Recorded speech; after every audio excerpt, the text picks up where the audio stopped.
كنزه الفاسيه. اليوم ان شاء الله باذن الله بغيت نحضر معكم هذا الطون منزلي كيجي زوين. راه باش ما نطولش عليكم لا فيديو، من قبل راه قبضته فورته. الطون كاين اللي كيقول له الطون، كاين اللي كيقول له كابايلا، كيجي مزيون. كنحضروا به البيتزات، لي ساندويتش، كيجي بحال الطون المعلب. هنا خديت الطون وقبضته، غسلته بطبيعه الحال ودرته تفور في الكسكاس مع شويه ديال الملحه، وعصرت عليه واحد شويه د الحامض ونقيته بطبيعه الحال. رجع على هذه الطريقه هذه. دابا غادي ندير له التوابل. خليكم معايا في الفيديو حتى الاخر وغتشوفوا كيفاش ان شاء الله غنحضروه، وكنتمنىكم تجربوه. راه كيجي غزال وكيجي بحال ديال المعلب. خليكم معايا.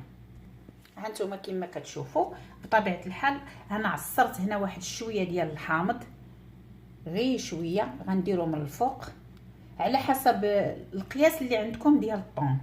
وغادي ندير واحد الملعقه صغيره ديال الكمون من بعد ما نقيته بطبيعه الحال من الشوك. وغادي نضيف ليه واحد شويه ديال القزبور اليابس. انا قلت لكم على قياس الطون اللي عندكم. راه هاد التتبيله كتجي فيه جد رائعه. وغادي نضيف واحد شويه ديال الملحه من الفوق، نتمنى الرؤيه تكون واضحه لكم. وغادي نضيف معاه واحد شويه ديال الخل،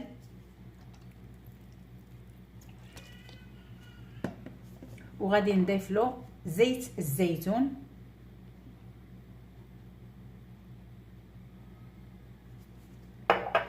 وداك شويه ديال الماء. هزيت شويه د الماء من ديك فاش كنت كنفورو من الطنجره، واحد شويه د الماء غادي نديرو في الجنب غير شويه، قيمته واحد 3 د المعلقات.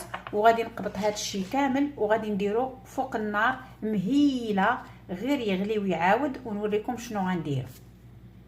هانتوما كما كتشوفوا من بعد ما غلات ليا المقله مزيان، كناخذ شي مقله اللي قدها وكنقلبوا فيها باش داك التحتاني حتى هو كيطيب.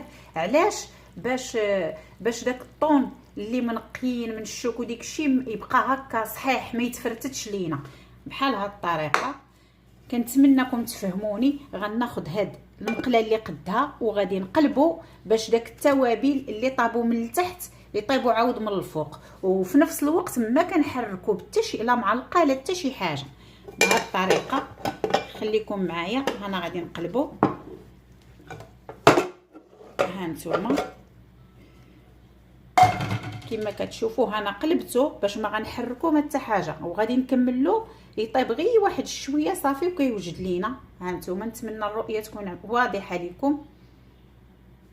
دابا غنردو فوق النار باش داك التتبيله اللي كانت من الفوق حيت ما حركناش باش تدخل فيه حتى هي.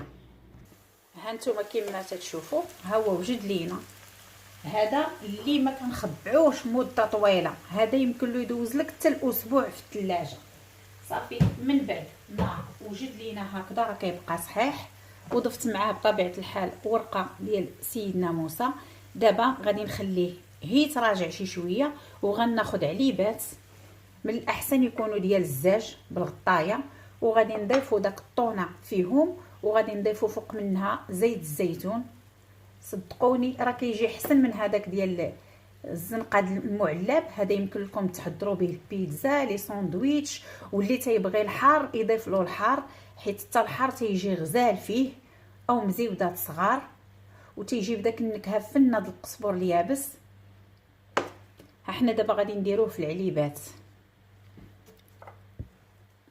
صافي غناخذ بهذه الطريقه هذه. نتمنى الرؤيه تكون واضحه لكم. وغنستفوه. شتي ملي ما كنحركوش كيبقى صحيح صاين.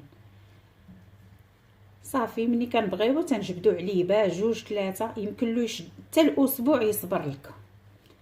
صافي هكا غنستفوهم باش ما نطولش عليكم لا فيديو ونرجع معكم. هانتوما انا استفتوه هنا وغندافع عليه زويته بلديه، وما غنديرش بزاف ديال الزيت حتى نعمرها، لانه انا ما غاديش نخبعو. هذاك اللي كيكون غيتخبع كتعمر ديك تتعمرو حتى الفم بالزيت. انا غندير غير واحد شويه حيت غادي نستعملو هاد السيمانه محتاجه به. غادي نستعملو، غادي ندير شي بيتزات صغيورين وغادي نستعملو. هذا بالنسبه لي غنخليه في الثلاجه. انا ضفت له شويه ديال الزيتون ديال زيت الزيتون عفوا. وهذا غادي نصوب به واحد شويه ديال البيتزا. راه كيحط واحد تيحط زعما حسن ما تشري بواطه ولا جوج. هادو راه تقريبا راه غادي يكونوا هنا شي 4 ديال البواطات الزنقه ولا 5.